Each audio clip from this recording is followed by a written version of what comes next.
Goedemiddag, good afternoon, Dumela and Tate Khobi. I'm seeing you online. I hope you are well. Doep, ek sien jou naam. Is so lekker om julle op die sessie te sien. Good afternoon, everybody. My name is Riaan van der Bergh. I'm one of the deputy CEOs at FEDSAS and also head up the Centre for Technology, which is who is hosting today. And we've got a lucky, exciting tech talk with a brand new member of the centre called SpecCon, and they've got a host of solutions and plans for schools. Uh, Joining me on the call is Joe Niemann. Some of you might know him in a different context. Joe het so 'n bietjie al gesing in die wêreld en ek ken vir Joe vir seker 15 jaar of meer. En saam met hom is Hermias Niewoudt. Hermias will be on stage soon, just telling us about the very interesting topic that we're discussing today, the employment equity, how to manage and navigate these turbulent and difficult waters. But welcome. If you have a question, please type it into the chat box. We're in a meeting format today, so it's not a webinar. If you want to open your microphone, your camera, you're welcome to do that. Just know that we will all see you and we will all hear you. So be diligent and vigilant. Wees versigtig. Dat jy nie terwyl jy bestuur kyk op die skerm of iets soos dit nie. Most of the session will be in English. We've got a mixed audience and we're going to deal with it like we always do. But if you've got a question, you can write to us, chat with us in Afrikaans, and if Ntate Khobi is willing to translate, we can even go to Sesotho. Baie welkom. Ek gaan gou begin deur weg te spring net met 'n paar idees wat ek graag met julle wil deel. So the Centre for Technology, I think you must be, what shall I say, fairly bored with what we're saying, because we want to say the same thing all the time and convey the same message. FEDSAS has the Centre for Finance and Risk Management and Centre for Technology, and technology must be used to enhance the levels of learning, teaching, management, and governance in a school. So it's not just for the sake of technology, it's for the sake of implementing it for better learning, management, governance, and teaching outcomes. And that's why we exist. So we bring you solutions, we bring you service providers, we bring you philosophy and concepts, and we write about that. Alreta can post the previous magazine article, the magazine, TechTalk magazine, that we, I think, launched about a month ago, for those who are not aware of that, and you're welcome to page through our online magazine.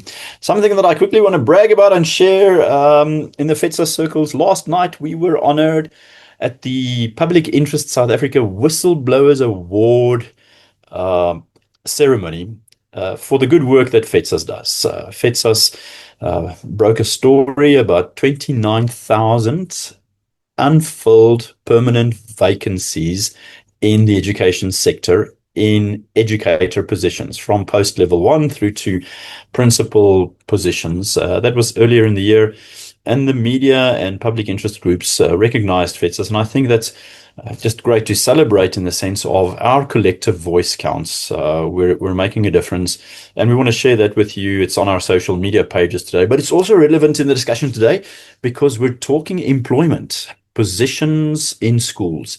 And this is where I want to share the next slide for us. I'm going to skip that. I've spoken about that, but we're inviting SpecCon onto the stage today to talk to us about employment equity, navigating the legal space, and why is employment so relevant and so big in the school space.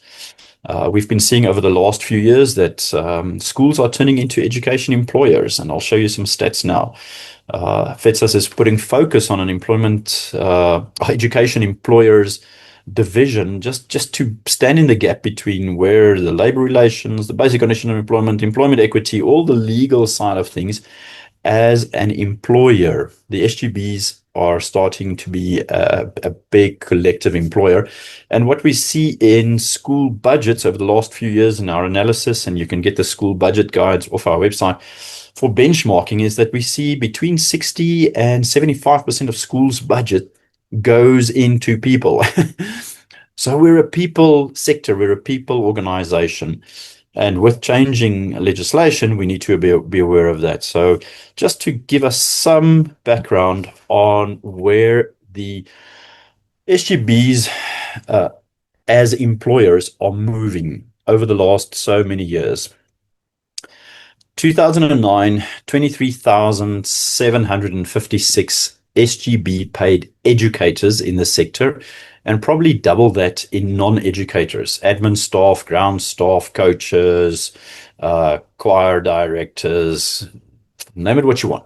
The educators are the ones that are employed and registered by SACE. And over the last 15 years, the growth of that line is close to 83% or close to 87%. I'm not sure, but it's nearly a doubling in the numbers, which means SGBs or schools as entities separate to the state are becoming employers. We estimate that close to 100,000 people in the sector are SGB paid staff members not registered by SACE because they're not educators. In that time, and I don't have that stat or that graph with us, the state paid educators grew by 1.5%. It's quite a big number because it's 1.5% on about 260 or 280,000. But the state-paid employees, educators, grew by 1.5% when SGBs grew by 87%, with the number of learners in the system growing by close to, I think, 750,000. So SGBs are carrying the employment risk, employment position of the growth in numbers because the SGB, the fee-paying schools have more than doubled in size over the last 15 years as a collective, not your school maybe. So there are, call it invisible hands in the market saying that we are sitting on an employment base in fee-paying schools. This could also happen in no-fee schools if there are no-fee schools that have SGB paid educators with sponsors and fundraising. That's also possible that is grown. So I'm going to park my thoughts there and just frame the idea of why we're talking employment equity. And I'm going to welcome Hermias onto the stage. I'm going to ask him to just maybe say one or two lines about SpecCon. They're a brand new member of the center, platinum member, joining us at a high level to make impact in schools. And then also his role, and then just jump into his presentation for us. If there's any question, just pop it into the chat box. We're willing to chase the rabbits at any point in time. So Hermias, baie welkom, baie dankie dat jy hier is, and please continue. The floor is yours, the stage is yours. Thank you, Riaan. Yeah, it's an absolute pleasure to be here. We have started this journey speaking with a number of schools over the course of this year, and it's just been an unbelievable experience. We are an education organization. We specialize in, we have specialized in unemployed youth for the past 10 years through learnerships and learnership delivery. And we've learned so much about the challenges in South Africa in that process, specifically related to unemployment, speaking about employment today, and really how schools has such a massive part to play in addressing these issues. With the learners on the learnerships we've dealt with, seeing the gaps in their fundamental knowledge and skills that comes from schooling and proper schooling that can really be solved through initiatives and partnerships like these. So we're very excited to be part of this. And we also really expanding our organization solution base that focuses on, from a school perspective, specifically the challenges that schools face in terms of education. We find that there's so many periphery things that take up all the bandwidth, and education starts falling behind, and we feel that we've got a massive role to play in terms of putting education front and center and making sure that we have solutions from our side at least contribute to making the other stuff less of a hassle. No, thanks for that. I don't know if you want to start your presentation. I just want to say that we've got quite a bit of people already on the call. So welcome to some members that joined maybe 5 minutes later. Hermias, the floor is yours. Go for it. Thank you. Riaan, you can see my screen. I just want to confirm. 100%. We're good to go. Great. So today's conversation is something that I've spent a significant portion of the last 2 years on, is the Employment Equity Act, and specifically the amendments that were made to the Employment Equity Act, and some of the challenges that poses and how that has really disrupted the landscape, and from many perspectives poses additional challenges for employers and specifically schools. We've had many conversations with schools on this topic, and it was very, very surprising for us how many of the schools we spoke to that did not know that this was a requirement for them. So we're starting this conversation from a perspective that this is the first time you're hearing about this. It's an informative introduction into the whole legislative framework. I'm sure there's many of you that already has quite some extensive knowledge about that. So please be patient with us, and hopefully there's something for you in the conversation as well. So what we'd like to cover today is particularly, we'll start with just giving an overview of the Act. What are we dealing with? I've had so many conversations where the concept of BEE is thrown in with employment equity, and although there are overlaps, it's not the same thing. So from that basis, it's clear that there's many people that still don't have a complete understanding of what it is. And for many people, it's not too concerning. From a school's perspective, it really is one of the fundamental legislative frameworks that do affect how you conduct your business and how you educate. So we'll just jump into that, and hopefully after this session give you a little bit more insight in terms of what the Employment Equity Act demands of you as an employer and as an education institution. So the big question we ask is, if an inspector from the Department of Labor shows up at your school today or tomorrow or somewhere this week, would you be confident that you'll pass that inspection? Would you be confident that you are fully compliant in terms of employment equity? And if not, it's something that we need to look into with quite some urgency because of the penalties that we'll discuss a bit later that could come your way. So the first thing is, what is the Employment Equity Act? What is the purpose of this act? So we all understand and have a very clear understanding of the background and the context of our country and where we come from, and how there are still challenges that need to be overcome as a result of our past. So the Employment Equity Act was introduced, firstly, to ensure that no one gets discriminated against again.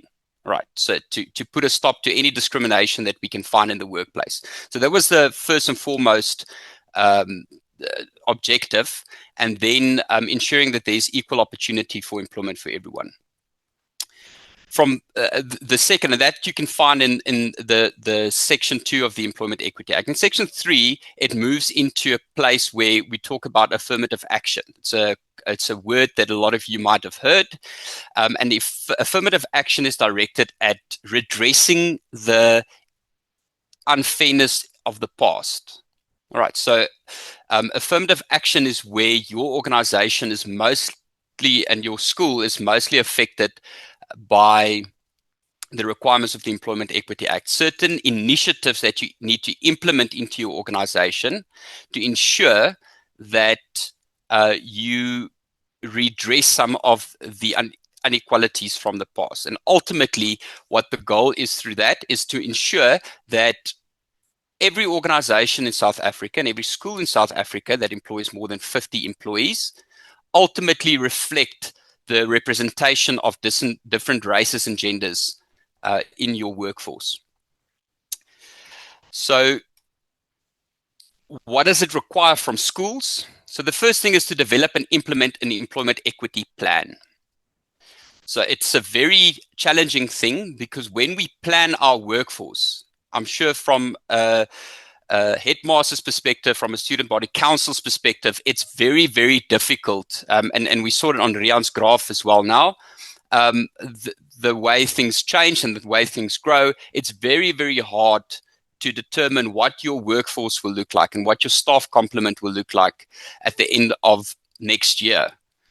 Now, what the Employment Equity Act requires is that you have a reasonably accurate understanding of what your staff complement is going to look like at the end of 2030. So that in itself poses a challenge that we'll get into a bit later.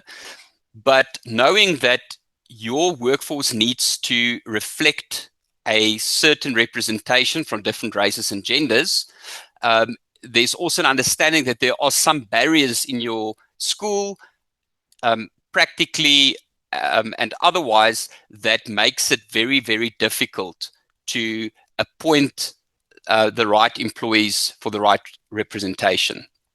Now, from that perspective, these barriers also need to be addressed through certain strategies and implementation of actions in your organization to make your workplace more accessible to people that were traditionally less represented in your organization.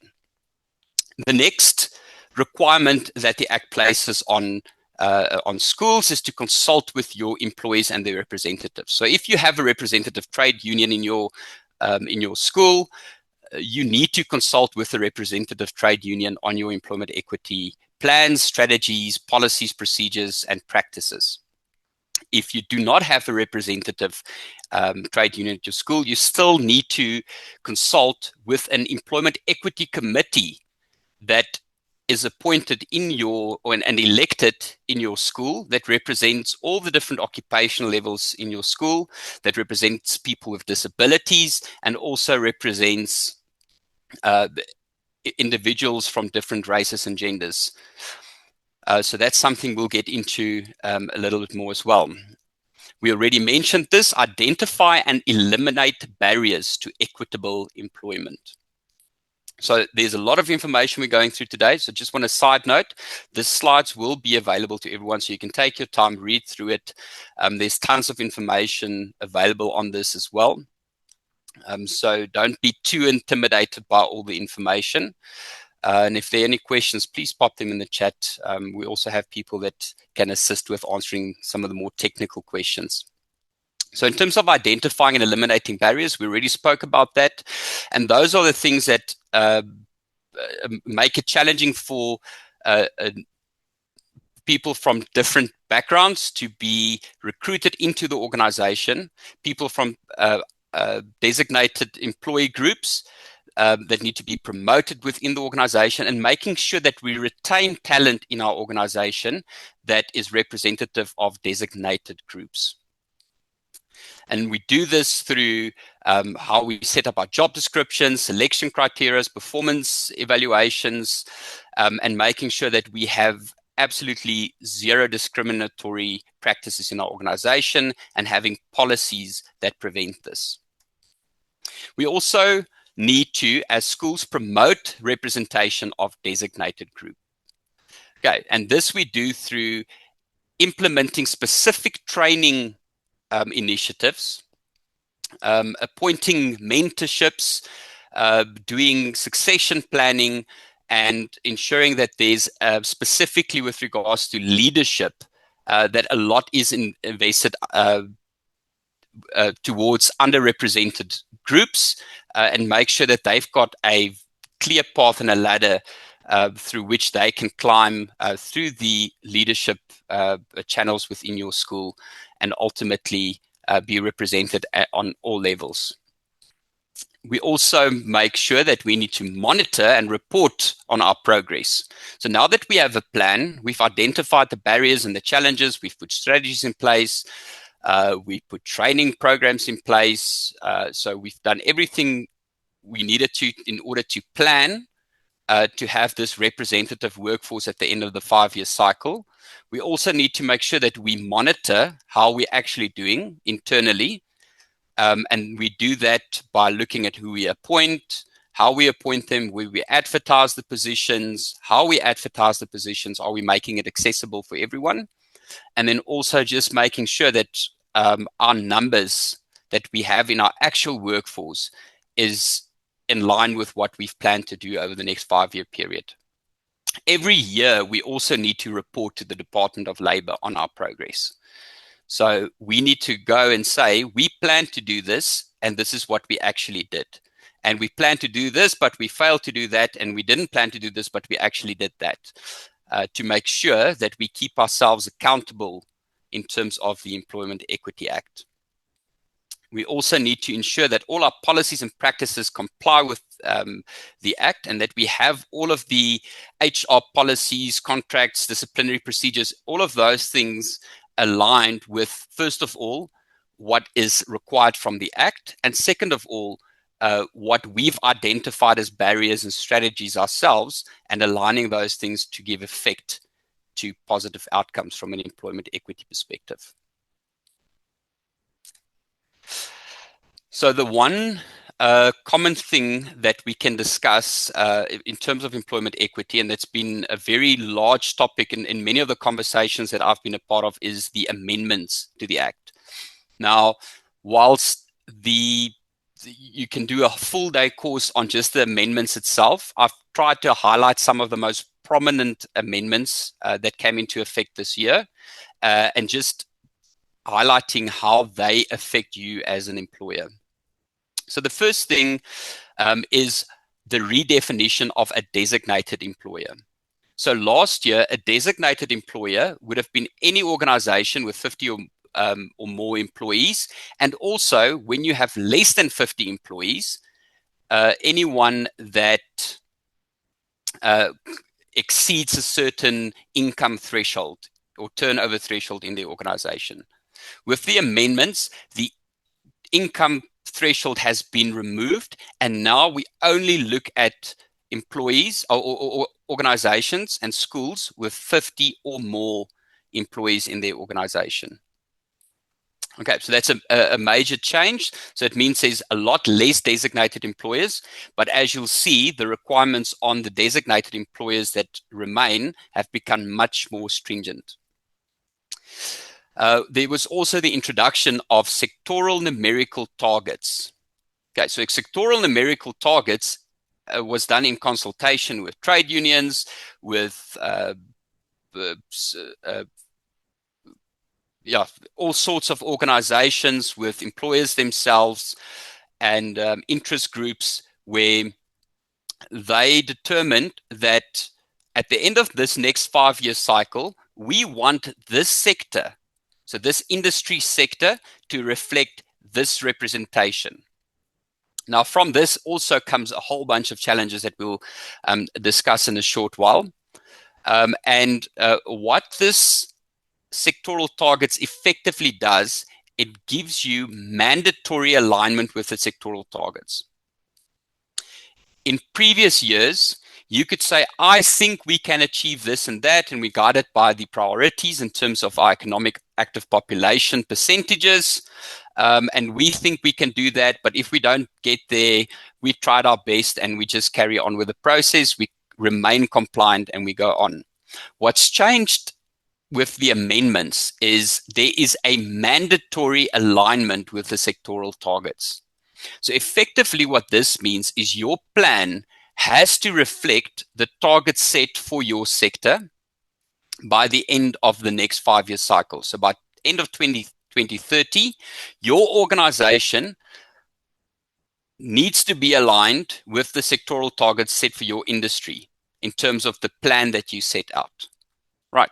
So you can see there it mentioned failure to comply without reasonable grounds may result in penalties. So this means that's something that's different from the past, is if you fail to reach these targets and you do not have reasonable grounds for that, you will be penalized in terms of severe financial penalties, and you'll also be excluded from government contracts if you a private corporate organization, for example. So it creates a much more severe consequences for failing to align with the goals of the Employment Equity Act. The next thing we can look at is consultation requirements with trade unions, which I've already covered, and then the submission of employment equity reports. Okay, so the timing of these reports is now, there's just power given to the department to dictate when these reports need to be submitted.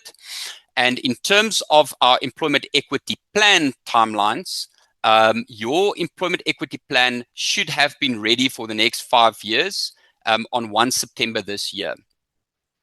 So that's where we're currently at. And now until the 15th of January, you still have some time to submit your annual report to the Department of Labour in terms of your progress against the plan.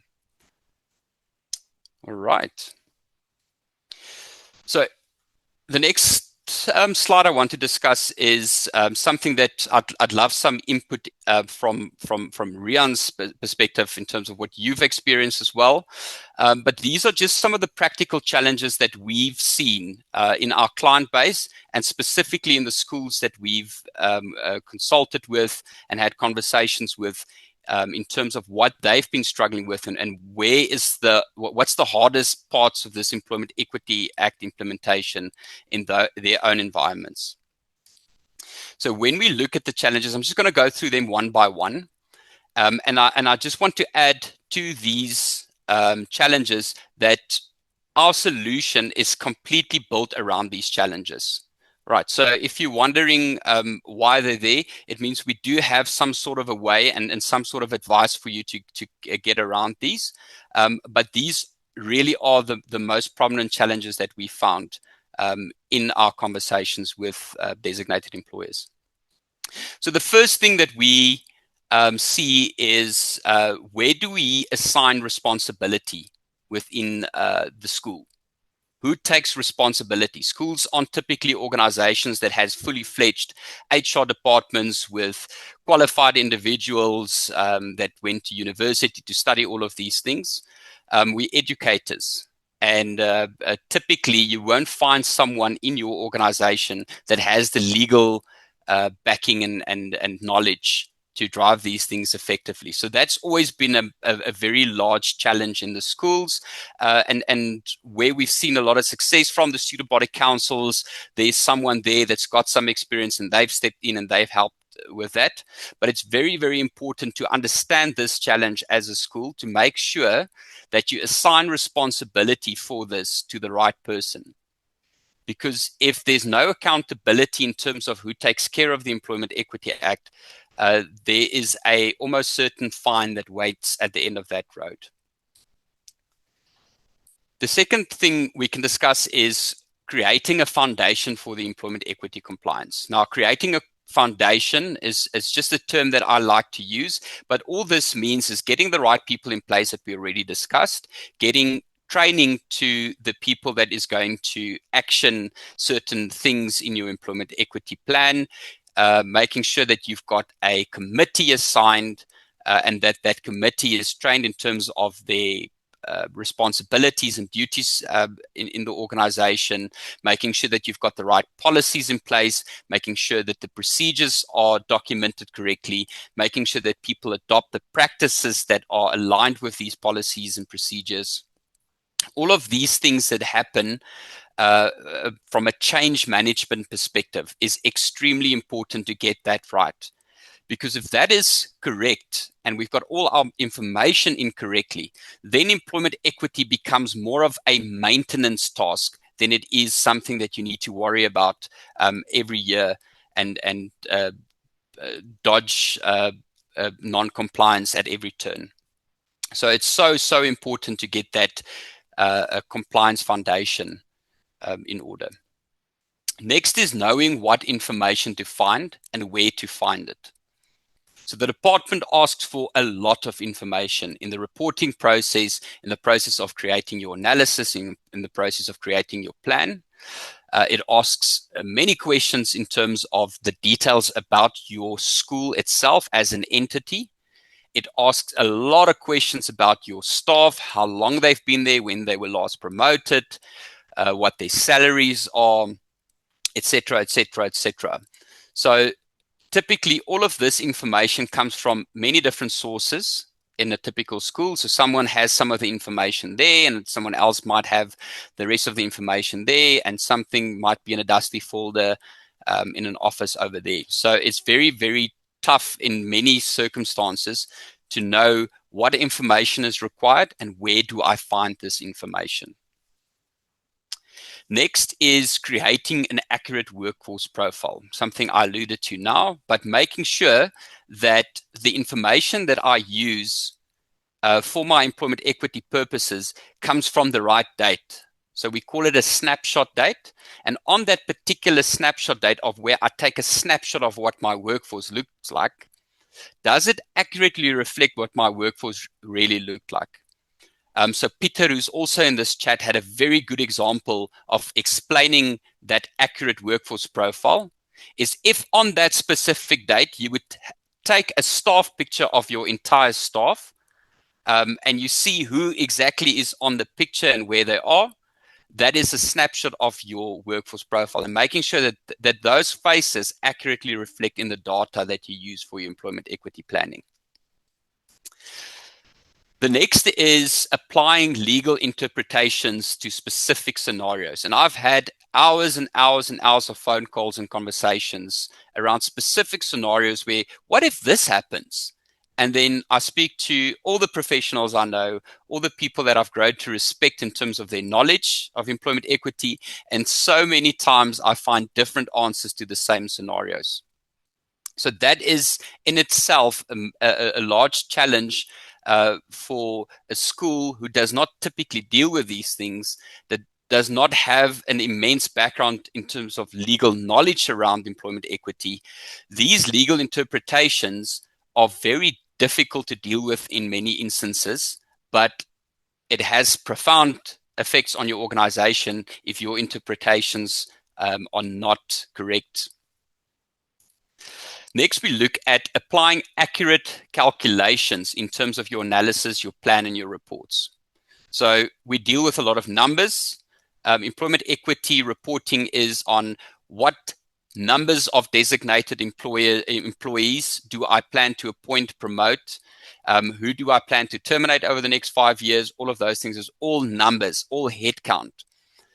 Then we also look at the sectoral target percentages and how we apply those percentages to the economic active population and how it represents South Africa. And those calculations become profoundly complicated if you've never dealt with them before. And that's something that needs to be way up on your priority list to understand if this is something that you need to go about doing yourselves. The next is predicting your workforce changes over a 5-year period. So we already said no one has a crystal ball. It's very hard to know exactly what your workforce is going to look like in a 5 years cycle. And knowing who's not going to be here, who is going to be here, who's going to be new, who's going to leave us, and who is going to get promoted for that department head position. So it's a very difficult thing to predict. However, it is expected of us to make that prediction in terms of our workforce and align whatever we plan to do over 5 years with that sectoral targets that we spoke of, and making sure that it reflects what the industry is. If we don't do this at least accurately to a degree, we know that every single appointment we're going to make, every single promotion we're going to make, every single termination that will happen over the next 5 years, irrespective if it's a positive for designated employees, is going to be a deviation from my plan. Now, when you make a deviation from your plan, you need an extensive list of records for those deviations. So I plan to appoint an African female. However, I turned out appointing an Indian male. Now, that's a deviation from my plan. Just for that deviation, there is almost a whole folder or two of information with how you recruited, where you recruited, what was in the recruitment message, who applied, how did you shortlist, who went into the interview, what were the interview questions, how did they answer the questions. All of those things that happened leading up to that appointment needs to be kept record of, because you need to justify the reasons why you deviated from your plan.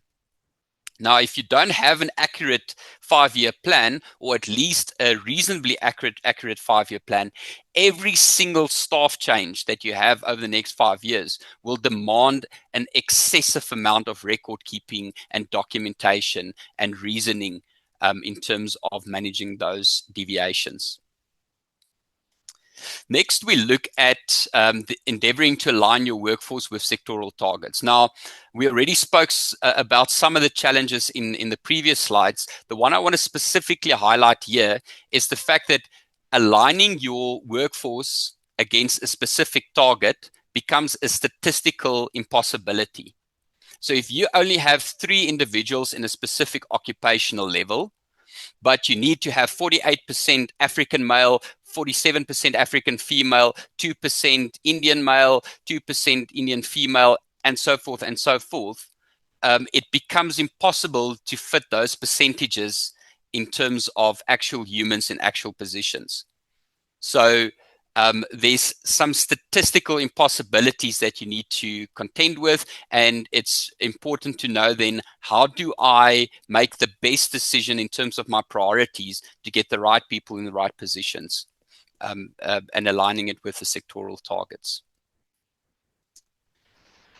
So those are the challenges. I think one challenge, there's just one more challenge that we can highlight here, is dealing with deviations from your plan and keeping records. I think throughout the process, I've extensively covered that part as well. The one other challenge that's not on the list that is also needs to be considered is aligning your workforce with the requirement of having 3% disabled employees in your workforce. So ultimately, at the end of this 5-year period, 3% of your workforce needs to be represented by disabled employees.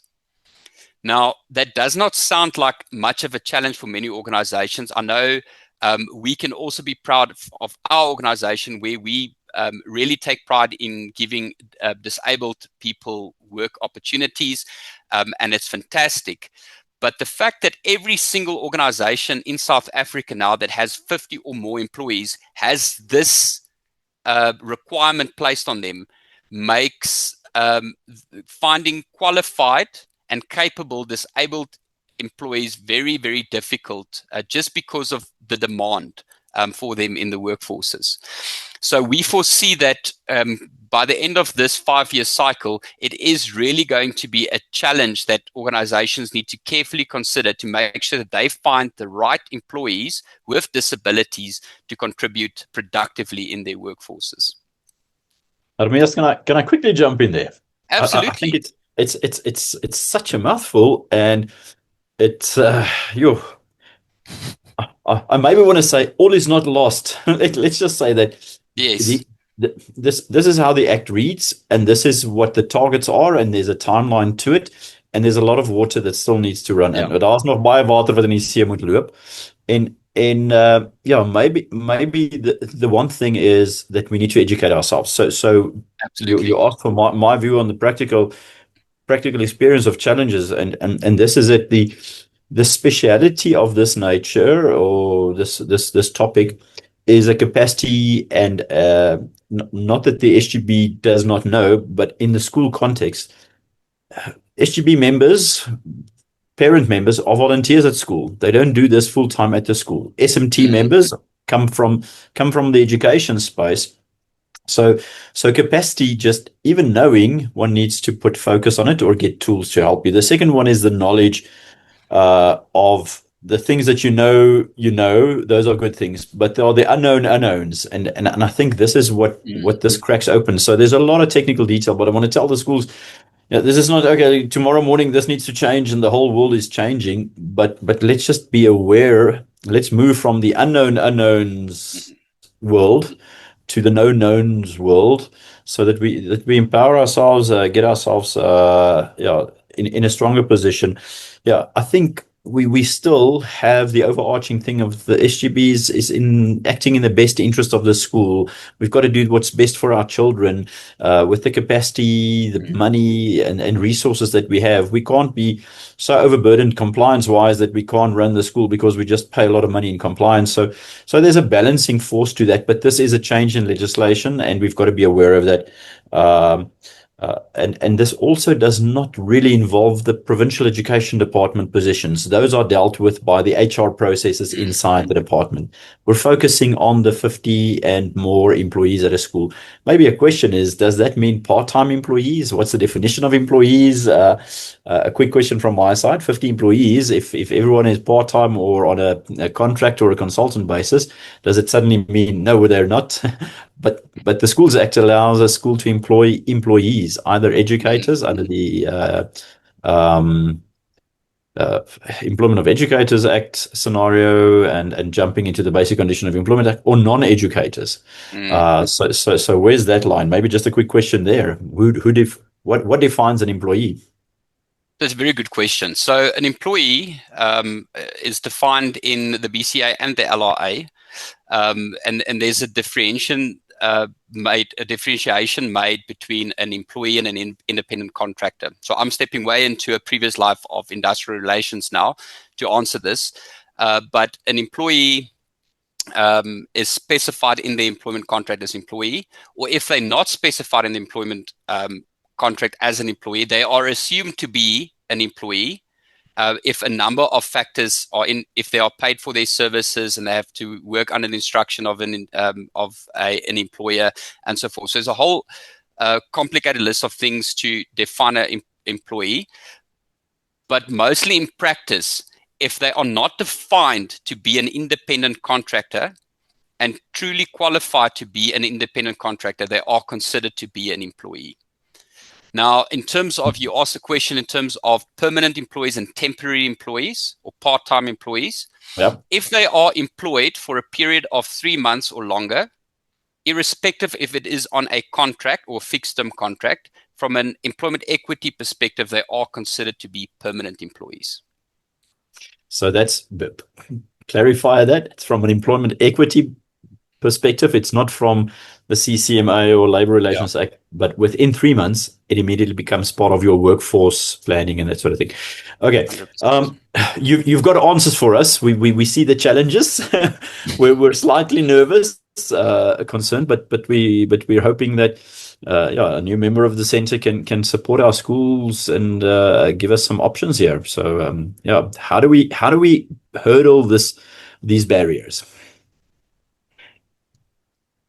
Well, great. So we developed the Employment Equity Toolkit, and I'll explain quickly now how it helps schools. But really, I'm not going to go into so much detail. We've got an online platform that supports employment equity, and we've really focused the development of this tool around the challenges that schools face in terms of their employment equity. And we'll quickly run through, and you'll immediately notice how the challenges I listed earlier is complemented by some of the solutions we've come up with. And a lot of the solutions is not even in our platform. I think you were very accurate in saying it comes from educating yourself first, becoming consciously incompetent first, so knowing what you don't know, and then building up from there. We are just, from our side, really making sure and doing our absolute best to bring solutions into the schools environments that can reduce the amount of time they spend on things that are not education related and go back to really spending that quality focused time educating the future of our country with the children. So we know the way. So what we have is a very user-friendly, wizard-driven system that allows you to collect all the right information simply and accurately. So it shows you exactly step for step, now this bit of information, now that bit of information, now this bit of information, and exactly how to capture it. guide you through your decision making, and that's where we particularly talk about the barriers that you need to identify, the narratives around the barriers, the solution to the barriers, the strategies you need to set, your non-numerical goals that you need to implement. We give you a very focused library of pre-existing, because the problems you face have already been faced in other organizations. And we've created a library of all the solutions and decisions that you need to make in that regard. And you can select from a list the one that's best for you. We ensure accurate legislative interpretations. And Peter is in the room with us. He's a absolute fantastic mind in terms of employment equity, a massive influence in terms of employment equity. And he's really taken a very great journey with his company, EECMS, to make sure that our legislative interpretations are on par and that our calculations are accurate. We offer centralized location for organized record keeping. So we talk about your deviations, all of the evidence that you need to gather throughout this 5-year process. We give you a place to store them in a centralized place, and you know exactly where to go find them. We reduce the time spent on filling out manual forms. So anyone in this chat that has been part of the employment equity submissions knows exactly how much ink you use to fill out all of those forms manually. We've developed a system that automatically generates all of those reports for you. So it saves a tremendous amount of time. Can I just jump in there? Yes. Sorry, Hermias. I mean, I just had to laugh. I think the school-based people will know that you complete a lot of forms in pen or something different, and then sometimes you do it again because the forms get lost. So this is electronic documents, and then retention of the documents. You always have the version that you completed. Is that right? Absolutely, yes. So we make sure that you store everything. Nothing goes lost over the 5-year period. So if you get questioned about anything over 5 years and people that worked on this is no longer there, maybe you had a parent in your school that assisted with the employment equity process, the child's matriculated, they've gone to study, parents know where to be found. Now you don't know where the documentation is. This is a very safe place and a safe way to make sure that everything is there. And so on. So you can see we don't need to go into too much detail about how we do the rest, but we just really focused our solution on making sure that all of those challenges are addressed in unique ways that we don't really think has been done before. In addition to that, in terms of our focus on schools, we've surrounded this particular solution with a whole bunch of other stuff that we also know to add value for schools and further reduce the load of time that needs to be taken outside of education. One thing, for instance, is your staff development and CPD training. We expect to have our SACE accreditation towards the end of this year on our fully online e-learning platform, which allows all of your staff to complete their CPD at their own pace online, and that they can take control of their own development journeys, and that you can also, as a leadership member in your school, guide them towards developing themselves and getting to be more rounded educators. We also have the online accredited health and safety compliance training.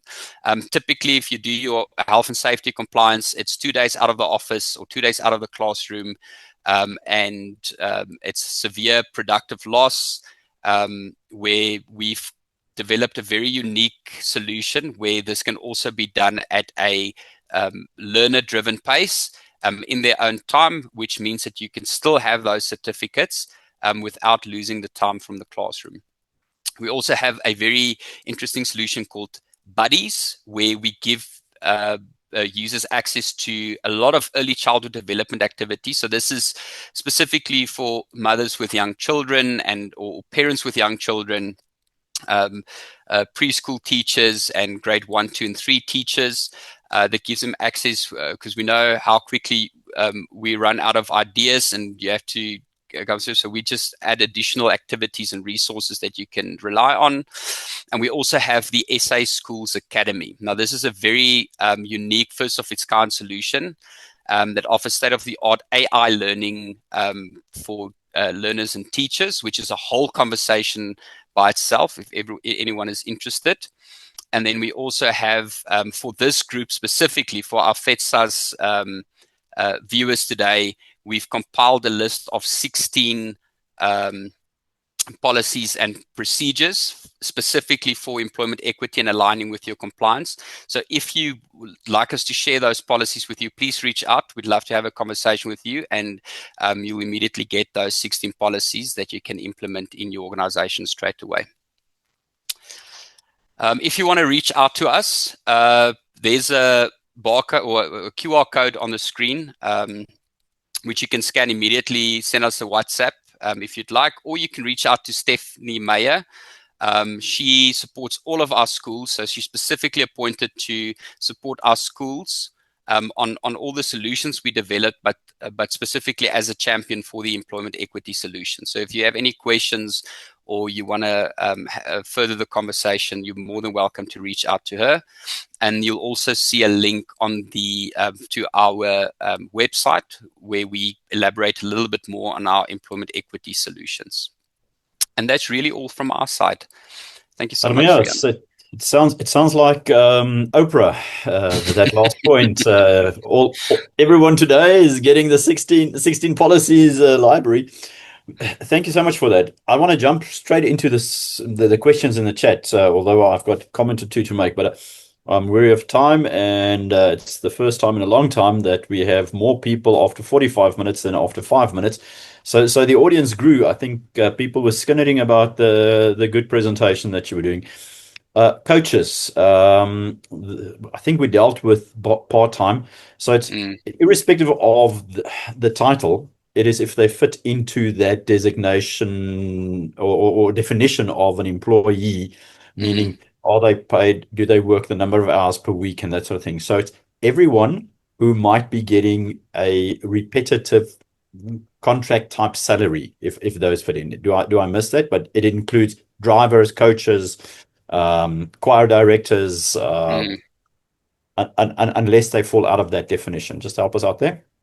So yes, I think that's a good question. The general rule of thumb, and it is a little bit more complex than that. There's been CCMA rulings. I don't know if you remember, there was a CCMA ruling about, I think it was Gareth Cliff on the radio, where there was a long case and a very public case about, are you an employee or are you an independent contractor? So it does get quite complicated, but as a general rule of thumb, if the contract that you have with that specific staff member or faculty member does not specifically say that they are an independent contractor, you can assume that they have for all intents and purposes, they are a employee of the organization.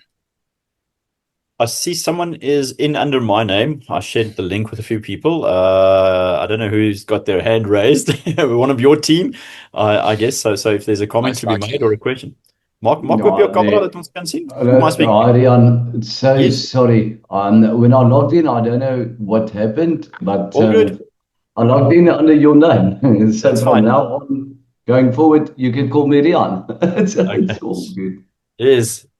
Oh, perfect. Colleagues, thank you very much. I just would like to elaborate on a couple of things, if that's okay.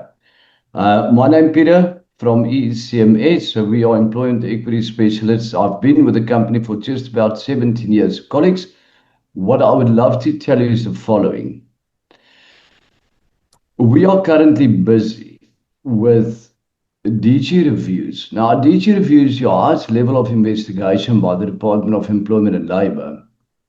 And we are currently busy with, amongst others, a university. Of course, I'm not going to mention names, but you know what? Schools and universities contact ECMS and say, but no, it's not real. What do you mean? Why are we under investigation? We don't need to comply. The Department of Education said we don't need to comply. Colleagues, believe you me, you need to comply if you employ more than 50 people. If you employ less than 50 people and you are government-owned institution, public school, you need to comply.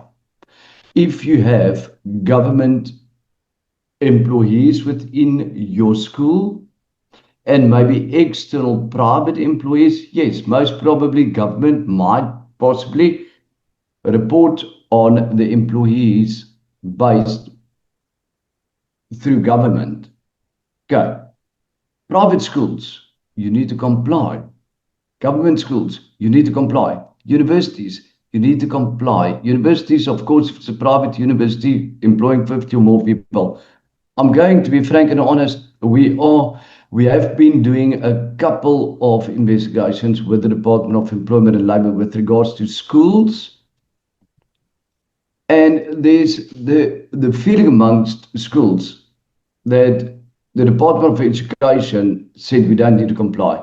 Colleagues, please go and ensure whether you need to comply or not. Because I promise you, if you employ 50 or more people, you need to comply. If you're a government-owned institution, you need to comply. SpecCon Thanks, has Peter. the best possible online state-of-the-art portal that will guide you through all of the processes. But I promise you, we are in the process currently with regards to a DG review, with regards to school, and believe you me, you need to comply. Just wanted to mention that. Thank you. Thank you, Peter. Riaan, are there any other questions that we need to address? Yes. No, I think if we can quickly hit them, the coaches. Thanks for that, Peter. Compliance is what we're talking about. But there's a question about what if your staff turnover is really low? So you have the snapshot now. How do you move to a target if you hope for very little staff turnover, which the education sector actually is a very slow-moving sector. So if there's no vacancy, I mean, you don't fire people to comply.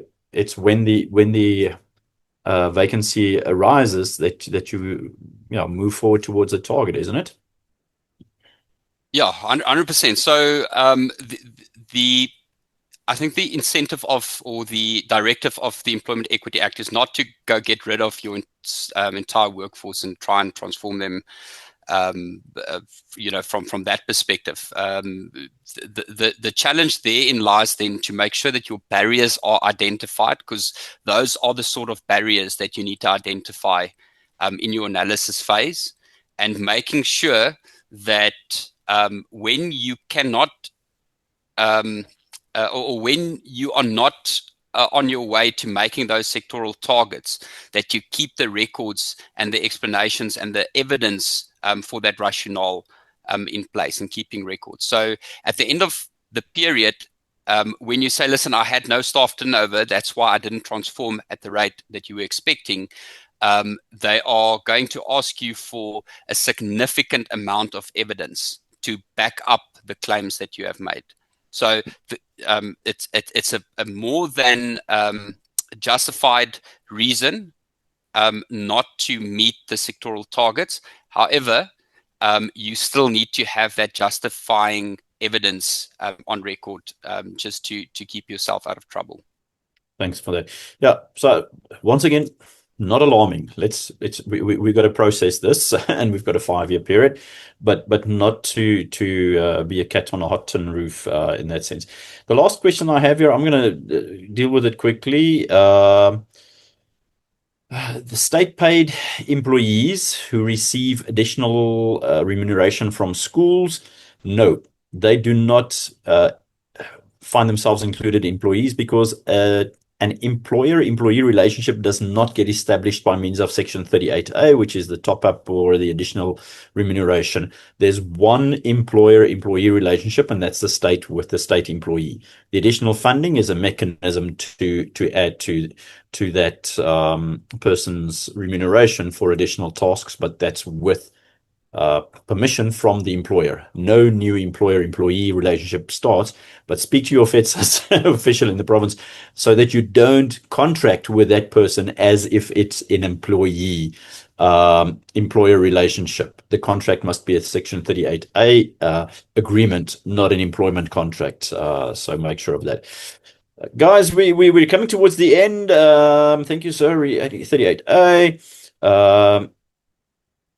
Yes, there's an interesting question about Afrikaans schools comply. So yes, there's FEDSAS with SpecCon and other service providers and our legal team. We will definitely support you guys through this journey. So that's what I want to end with. We're not here to sell alarming fear. We need to be aware. We've got service providers that joined us in the centers that have number one, record keeping, number two, technical knowledge, number three, support. And there's a great deal on the table for FEDSAS members in this process. We will be sharing this recording. If you need any further questions, please talk to us in the province or contact me, Riaan it's Riaan with two A's, Riaan, Riaan@fedsas.org.za. Hermias shared their contact details. It's also in the chat group, and they will be in the next magazine, probably with a little bit of a bundle of information, as well as all the other services that they shared. So thank you for joining us today. We really, really appreciate that. If there's any questions, give us a shout. Can we maybe quickly share that QR code again? Hermias, if you can share your screen a last time, and then we say goodbye with that and a last word from you. But thank you for joining us and thank you for sharing. Hermias, can you share that? Your microphone is nog toe. Yeah, just juggling around all the different screens here. So let me pop that up. Final goodbye from you. Thank you so much, Riaan, for your time, and thank you everyone for being patient and listening. And I'm sorry if I came across as being selling a bit of fear, but the reality is it is a challenge, but there's always a way around these challenges, and we've seen organizations get all of these things in place in a matter of weeks. So it's not something that you need to dread, and it's never impossible, and it's never as hard as you think it is once you start going. But speak to the right people and start with FEDSAS, and we'll pass you on. But you've got the QR code there. Guys, have a great, Tuesday afternoon. I'm sure it's quieter at school with the exams starting, but good luck with the exams. Good luck with the last stretch of the year. Good seeing you all online, and have a great day. Cheers, everybody.